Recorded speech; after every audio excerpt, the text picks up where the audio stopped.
وقت جرأت و ہمت کا ہے اظہار، سیدھی بات روایات صحافت کا علم بردار، سیدھی بات۔ ناظرین گرامی السلام علیکم ورحمۃ اللہ وبرکاتہ۔ سیدھی بات کے تازہ ترین خبروں میں آپ لوگوں کا استقبال ہے۔ آئیے سب سے پہلے آج کی سرخیوں پر نظر کرتے ہیں۔ انلاک 4 کی رہنما ہدایت ہو گئی جاری، 7 ستمبر سے شروع ہوگی میٹرو اور 30 ستمبر تک اسکول کالج رہیں گے بند۔ جموں کشمیر، ہندوستان پاکستان اور سرحد پر ملی سرنگ، سینڈ بیگ پر لکھا ملا کراچی، تلاشی مہم جاری۔ حالیہ بارشوں کے بعد بانڈی پورہ میں سیلابی صورتحال نے مچائی تباہی، گریز اور بانڈی پورہ میں واٹر سپلائی نظام درہم برہم، لوگوں کو مشکلات کا سامنا۔ دہشت گردی کی صف میں شامل نوجوان کی انکاؤنٹر کے دوران خود سپردگی اچھی پہل، دلباغ سنگھ کا بیان۔ رانچی کے انجمن اسلامیہ اسپتال میں 4 ڈاکٹروں 8 نرسوں کی ہوگی بحالی، نکالا گیا اشتہار۔ ایودھیا معاملے کا فیصلہ سنانا چیلنجنگ رہا، جسٹس رنجن گگوئی کا بیان۔ کورونا کے سبب تاریخی رسالہ نندن اور کادمبنی کے وجود پر خطرہ، سبھی صحافیوں کی ملازمت ختم۔ کراچی میں بارش کے سبب بھاری تباہی، متعدد علاقوں میں سیلابی صورتحال برقرار۔ ہم ترکی کو یورپ کے پیداواری و ٹیکنالوجی مرکز بنانے پر اٹل ہیں، صدر ایردوغان کا بیان۔ متحدہ عرب امارات نے اسرائیل کا بائیکاٹ معاہدہ کالعدم قرار دے دیا۔ بحیرہ روم میں اختلافات کا حل سیاسی مذاکرات میں پنہاں ہے، جرمن چانسلر کا بیان۔ ناظرین گرامی السلام علیکم ورحمۃ اللہ وبرکاتہ۔ سیدھی بات کے تازہ ترین خبروں میں آپ لوگوں کا استقبال ہے۔ ناظرین میں انصار عزیز ندوی آج دن بھر کی اہم ترین عالم بھر سے آئی ہوئی کچھ خبریں لے کر کے حاضر ہوا ہوں۔ تفصیلات میں جانے سے پہلے میں آپ کو اطلاع کر دوں کہ آج کے دونوں پرائم ٹائم شائع ہو چکے ہیں، جس میں اہم ترین خبروں پر تبصرہ ہوا ہے۔ آپ لوگ جائیں، دیکھیں، دوسروں تک پھیلانے کی کوشش کریں، لنک کو شیئر کریں، ادارے کو مضبوط کریں۔ ناظرین پہلی خبر ہے نئی دہلی سے، وزارت داخلہ نے انلاک 4 کی رہنما ہدایت جاری کر دی ہے، جس کے تحت 7 ستمبر سے میٹرو خدمات شروع ہو جائیں گی۔ ادھر 21 ستمبر سے کھیل، تفریح، سماجی اور مذہبی تقریبات منعقد کرنے کی اجازت بھی ہوگی، لیکن اس میں 100 سے زیادہ لوگوں کو شرکت کی اجازت نہیں دی جائے گی اور لوگوں کو ماسک لگانے کے ساتھ ساتھ سماجی دوری کا اہتمام کرنا ہوگا۔ اسکول کالج 30 ستمبر تک بند رہیں گے۔ میڈیا ذرائع سے موصول ہو رہی خبروں کے مطابق ہندوستان کے سابق کرکٹر سریش رینا کے فیملی پر کچھ شرپسندوں نے کچھ روز پہلے قاتلانہ حملہ کر دیا ہے۔ بتایا جا رہا ہے کہ حملہ میں رینا کے انکل کی موت ہو گئی، جبکہ قریبی رشتہ دار کی حالت سنگین بنی ہوئی ہے اور وہ اسپتال میں زیر علاج ہے۔ موصولہ اطلاعات کے مطابق پٹھان کوٹ کے تھریال گاؤں میں 19 اگست کی نصف رات کو یہ حملہ ہوا تھا، جس کے بارے میں اب تفصیل معلوم ہوئی ہے۔ ایسا امکان ظاہر کیا جا رہا ہے کہ اسی حملے کی وجہ سے سریش رینا IPL چھوڑ کر ہندوستان واپس آ گئے ہیں، حالانکہ اس سلسلے میں رینا کی جانب سے ابھی کوئی تصدیق نہیں ہوئی ہے۔ ناظرین گرامی بارڈر سیکورٹی فورس BSF کو جموں کے ضلع سانبا کے باستتار علاقے میں بین الاقوامی سرحد پر 20 فٹ طویل ایک سرنگ ملی ہے۔ BSF کا کہنا ہے کہ سرنگ کے دہانے پر جو ریت کے تھیلے پائے گئے وہ پاکستان کے، ان پر شکرگڑھ کراچی لکھا ہوا تھا۔ BSF کی طرف سے جاری ایک بیان میں یہ بھی کہا گیا کہ سانبا کے باستار علاقے میں بین الاقوامی سرحد پر قریب 20 فٹ طویل اور 3 سے 4 فٹ چوڑی ایک سرنگ ملی ہے، اب اس کی تحقیقات کی جا رہی ہے۔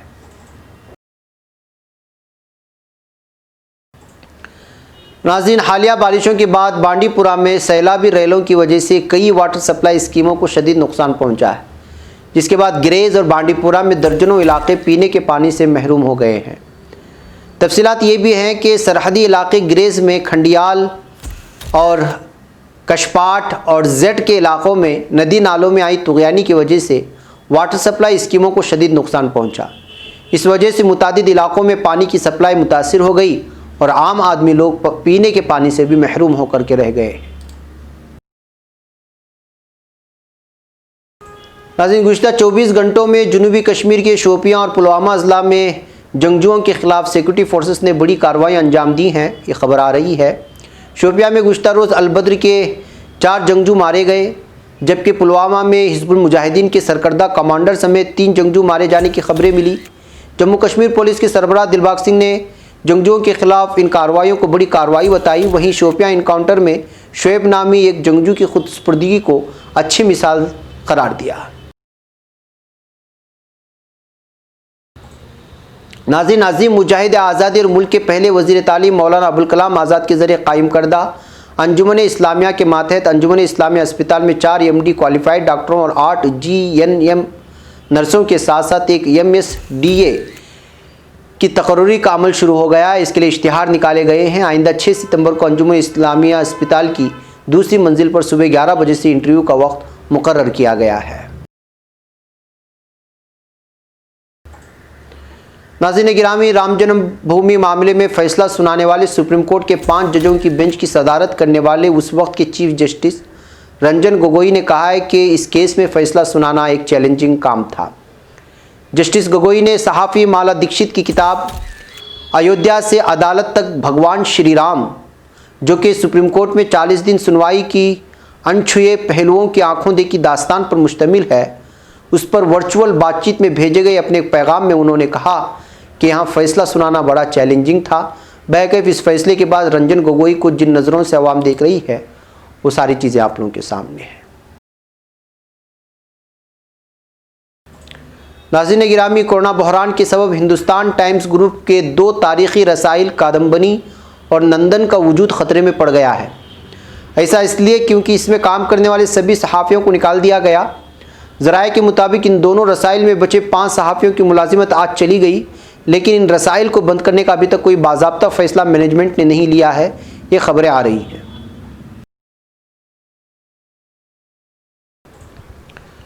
ناظرین، پاکستان کے دارالحکومت اور ملک کے سب سے بڑے شہر کراچی میں بارشوں کا سلسلہ برقرار ہے اور جمعرات کو ہونے والی بارش کے بعد شہر میں تاحال کئی مقامات پر سیلاب کی سی صورتحال بنی ہوئی ہے۔ سندھ میں حالیہ بارش کے سبب پیش آنے والے مختلف حادثات میں 80 افراد کی ہلاکت کی تصدیق ہو چکی ہے، جبکہ کراچی میں 47 افراد ہلاک ہوئے۔ وہیں پاکستان بھر میں 15 جون سے موسلا دھار بارش کی وجہ سے ہونے والے حادثوں میں کم از کم 106 افراد ہلاک اور 52 زخمی ہو گئے ہیں۔ نیشنل ڈیزاسٹر مینجمنٹ اتھارٹی نے اس بات کی اطلاع دی ہے۔ ناظرین گرامی، ترکی کے صدر رجب طیب اردوغان کا کہنا ہے کہ ہم ترکی کو عالمی سطح کے پیداواری اور ٹیکنالوجی مرکز کی حیثیت دلانے میں پرعزم ہیں۔ صدر اردوغان نے میس ٹیکنالوجی سینٹر اور 40 فیکٹریوں کی افتتاحی تقریب سے خطاب کیا۔ انہوں نے کہا کہ کورونا وبا کے باوجود ہم نے سرمایہ کاری کے عمل کو جاری رکھا ہے اور اس دورانیہ میں ترک فرموں نے معیاری مصنوعات اور کم نرخوں کے ساتھ بااعتماد مقام بنایا۔ جناب اردوغان نے یہ بھی بتایا کہ انشاءاللہ دنیا بھر میں وبا کے اثرات کم ہونے اور حالات کے معمول آنے پر ترکی کی ترقی کی رفتار میں مزید تیزی آئے گی۔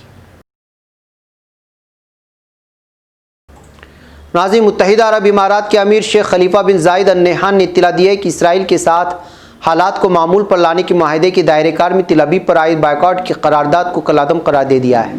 اس ملک کی سرکاری خبر ایجنسی وام کی خبر کے مطابق ال نہیان نے سن 1972 میں جاری کردہ 15ویں قانون پر عمل درآمد کا اعلان کر دیا ہے۔ ناظرین، جرمن چانسلر انگیلا میرکل نے کہا ہے کہ مشرقی بحر روم میں کشیدگی کا خاتمہ مذاکرات کے ذریعے ممکن ہوگا۔ میرکل نے ایک پریس کانفرنس کے دوران اس بات کا اظہار کیا۔ چانسلر نے کہا کہ ترکی اور یونان کے درمیان کشیدگی کم کروانے کی میں نے کوشش کی ہے، یہ صرف اسی وقت ممکن ہو سکتا ہے جب فریقین آپس میں مسلسل رابطہ رکھیں۔ اقتصادی علاقے کی تقسیم کے موضوع پر جاری مباحثہ سیاسی مفاہمت کے تحت ہونا چاہیے اور جرمنی اس سلسلے میں اپنی کوششیں کر رہا ہے۔ ناظرین گرامی، یہ تھی کچھ اہم ترین خبریں جو آپ لوگوں کے سامنے رکھ دی گئی۔ انشاءاللہ پھر آپ لوگوں سے ملاقات ہوگی۔ مجھے یہاں پر اجازت دیں۔ السلام علیکم ورحمۃ اللہ وبرکاتہ۔ خبر پڑھنے کا تم نے بھی عجب انداز پایا ہے، رواداری کے جذبے نے بھی تم پہ ناز پایا ہے، اسی رہ میں محبت کا حسین اعزاز پایا ہے، تمہیں ہر انجمن میں ہم نے تو ممتاز پایا ہے، ممتاز پایا ہے، تمہیں سے ہے ترقی پر عزیز عزیز انصار سیدھی بات عظیمت جرأت و ہمت کا ہے اظہار سیدھی بات